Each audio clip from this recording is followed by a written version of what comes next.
dele que para ele pode ganhar tudo inimigo dele, invisibilidade inimigo e visibilidade inimigo na vida dele, para todo o trabalho dele que pode ficar muito bom, para ele que não morreu somente, para os inimigos dele que procurando para ganhar ele, para ele pode ganhar tudo deles, para o sol, para dizer que não brigar com ele.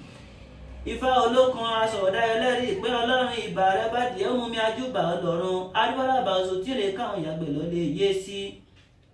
Ríro ń tènìyàn yìí ṣe ń tọ́lọ́run ọba adúbáfò ìyàgbẹ́ wá gídọ̀ kọ́ wá sínú oko àdé lọ́dún. Àbà oṣù ayé ìrò ń tènìyàn yìí ṣe ń tọ́lọ́run ọba Elédùmarè báyìí lónìí oṣù ayé ìbà àjí ayé ìbà ìbọ́lọ́kùnrin ìbúrògbọ̀n ifá tó gùn ẹlẹ́dẹ́gbẹ́ ìbáyín báyìí òní oṣù gbàgbọ́n sí ìbáyín. Ìbẹ̀yìn tẹ́ ẹ kó wá ní dọwọ́, ìbẹ̀yìn tẹ́ ẹ kó wá ní òtí alẹ̀, ìbẹ̀yìn tẹ́ ẹ kó wá ní ọ̀kárẹ́bọ ní ìhà kẹ́ẹ̀jẹ́ kí aṣọ̀dá lọ́dún ní ìbá Ifá. Àgbàlagbà kì í dọ̀ bojú kó purọ́ báyìí Ifá wá sí kí ni kò fífọ́n bá Ifá. Ifá kọ́ jẹ́ kọ́nà ọ̀gbà bá Ifá fẹ́ ojú àwọn ìlú bá Ifá. Wọ́n fa lẹ́sì àárín bá Ifá ìdí ni wọ́n ti bọ̀ lóko. Ara ni olúwe ti sàn bí àwòdì ìbárẹ̀ lókè ojúde atólé ojúde atóko bá a bá sìkúlẹ̀ àdénú aláboyún. Iṣẹ́ Elédùmarè ló tó bẹ́ẹ̀. Iwájú ọpọ́n ọgbà oníṣe ìyànkọ́ ọgbà oníṣe olùmúlọ́tàn ọ̀kan ló sì àárín ọpọ́n ìta ọ̀run ilẹ̀ ọ̀gẹ́rẹ́ alákòóhàn kò lè kàwọ́ bá Ifá. Ire ni ìwọ fárí fún bá Ifá. Òtúrú pọngbè pọngbà pọnrangandan bí iná jókòó pọngbà pọngbà pọngbà ara. Adébá fún Ọ̀rúnmìlà Ifá ń wọ ọmọ rẹ̀ kò rówó tí ó fi tẹ̀. O nome de Odiva que consultar para ele, Samasi Oturupan Ogbe. Samasi Oturupan Ogbe.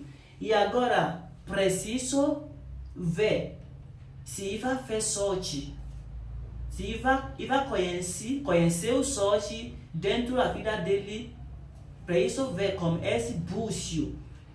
Se é sorte ou se outra mal. Iva fez mal. Como isso, pensa que perguntar se vai ver mal para ele, entendeu? E vai olhar com ele dentro de outro ogbe, e vai você fez sorte para ele neste ano. Quando queremos entrar para novo ano, ele não morreu totalmente. Você vê sorte da vida para ele. Não é sorte você vê, é mal.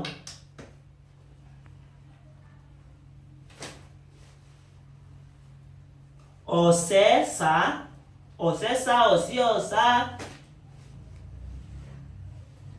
e café